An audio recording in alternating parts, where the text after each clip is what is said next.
écrit un petit texte pour illustrer un peu cet environnement de ma peinture qui, comme vous pouvez le voir, n'est pas ni suédois ni norvégien. Donc j'ai écrit un petit texte sur le désert.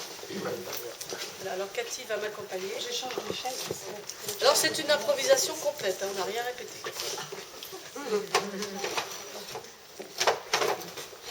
Tu vas chanter, Dominique? Non, elle va le dire. Elle chantera aussi après. Non mais là, le nez bouché, la sinusite et l'oreille, on n'entend rien.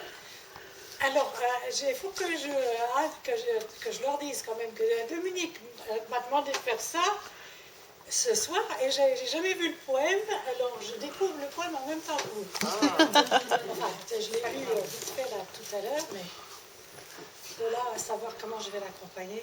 Alors, j'espère votre indulgence.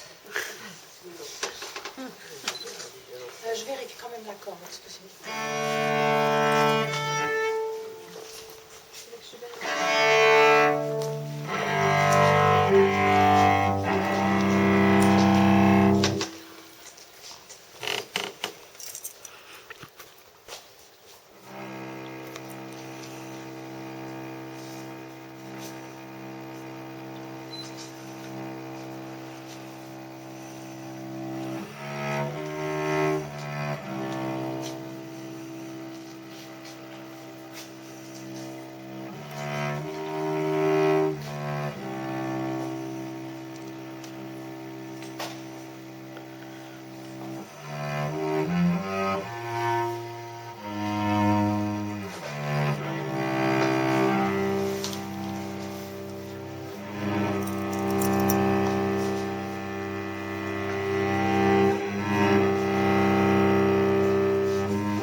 Désert. Dans la fracture du rocher s'est insinuée la lumière.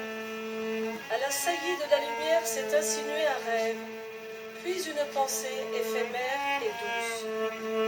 Un cri rauque, une déchirure dans le ciel, un instant de violence et une souffrance indicible, un voile léger, l'ensevelissement délicat, un petit souffle, une absence innocente et aiguë, tenace, un son des entrailles de la terre donne l'absolue illumination.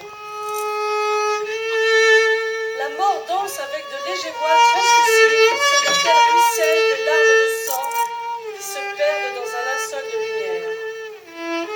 La lumière est abondante. Le désert brûlant touche mes doigts. Je perds la vue.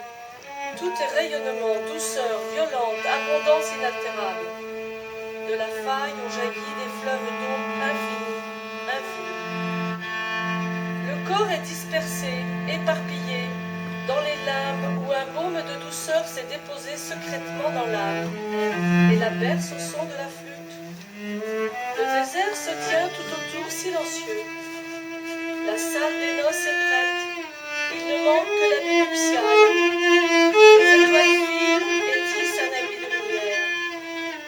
Qui parlera de la beauté des choses? Qui chantera dans le petit matin, enroulant les fils d'Ariane autour des doigts tendus vers les nuages?